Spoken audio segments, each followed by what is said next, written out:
Hey everyone, and welcome to another episode of Caring Corner. I'm Sarah Martin with the Family Caregiver Program here at the UCDD. Thank you so much for joining us on our fourth episode of this Caring Corner series on caregiving. Caring for you, caring for me. An educational and support series for family and professional caregivers. The lives of family and professional caregivers are full of challenges, difficulties, and rewards. Some of the challenges and difficulties come in the form of problems. When I say problem, then do you instantly think of a negative? Most of us tend to draw a negative perception when we hear and consider the word problem. We may also consider problems as unmet needs or impediments to progress towards our goal. Now, before diving too far into today's session, let's first describe the word problem. For the rest of this course, when we discuss problems, this is what we will be referring to. A standard definition of the word problem is a question raised for inquiry, consideration, or solution, a source of perplexity, distress, or vexation. Now, problems may also be described by caregivers as merely needs or situations targeted for active resolution. This session is designed to help participants develop skills in solving problems encountered in caregiving. The purpose of today's session, we're going to identify common problems faced by caregivers, discuss guidelines for problem solving, and also look at a 5-step model for problem solving. Now, as caregivers, you are likely to encounter numerous problems along your journey, such as lack of funds for the needed care, maybe not enough people to help with that care, or it might be major behavior changes by the care receiver.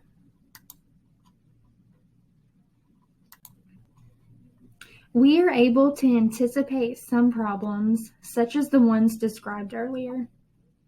Now, other problems, they tend to sneak up on us, and we can often prevent difficult situations from occurring, or at least minimize their negative effects by anticipating problems and taking an early prompt action to solve them.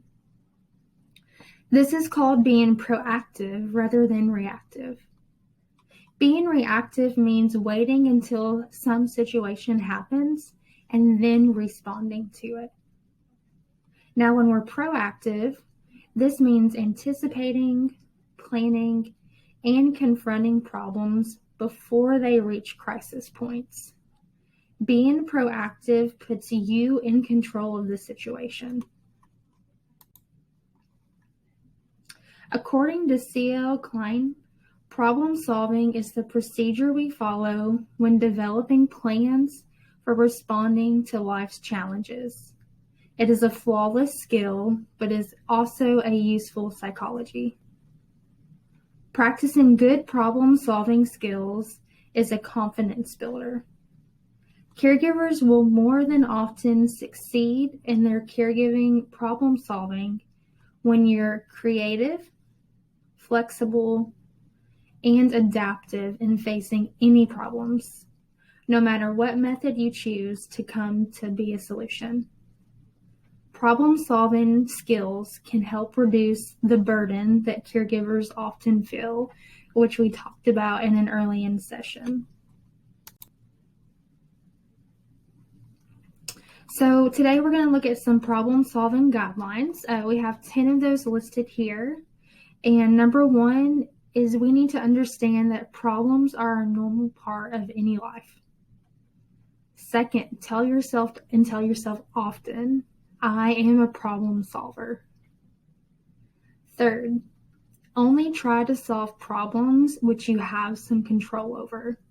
Don't try to solve someone else's problems when you don't have control over that. Number 4, approach problems calmly and rationally. Number 5, Bite off small pieces at a time. Don't try to take on more than you can handle. Number 6, use your social support system like we talked about in last month's episode. Number 7, use good communication. 8, keep in mind there's often more than one solution to a problem. Number 9, understand problem solving often takes hard work and cooperation, which goes along with number 10, and that is to practice, practice, practice.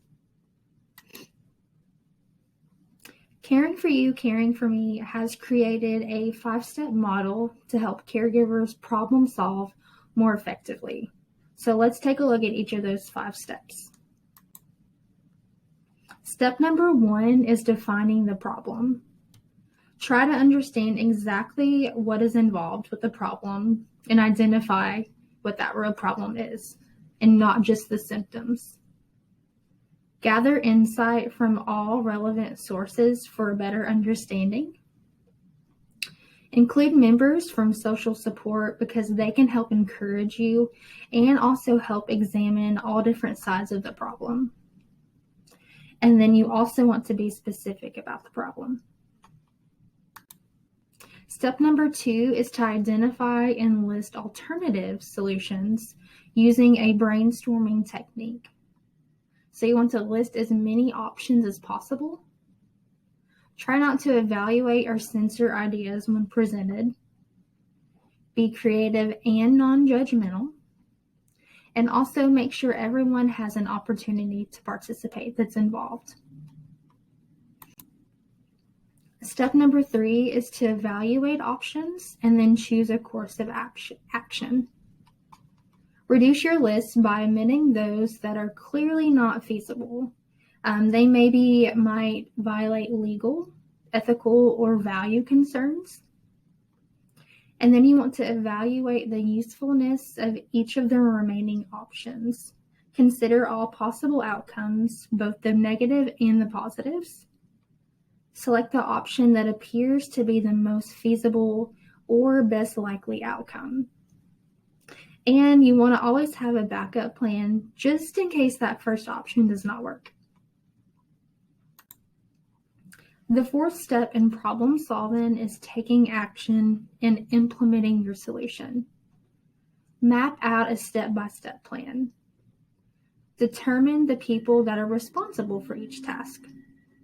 Carry out those tasks, and then you want to maintain frequent communication. The final step for problem solving is to test and adjust the solutions. You want to try out the course of actions, obtain some feedback and consider new information, make adjustments as necessary, and if the plan does not work, try that alternate backup solution. Problem solving may be considered an ongoing process or a cycle, with each of the steps leading you to the next, yes, sometimes leading to the identification of new problems. As you move through the process, you must be flexible enough to return to a previous step or even to the beginning if the situation calls for it.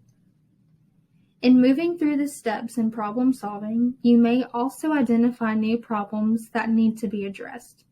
And just go back to the beginning of that 5-step process and start that one if you identify some of those. Most importantly, remember problem solving is a skill that takes practice and cooperation. The more you use the skill, the more competent and confident that you will become, and the process will be for you. Join us next month for our 5th and final episode of this caregiving series, Caring for You, Caring for Me. Thanks so much for joining us, and we'll see you next time.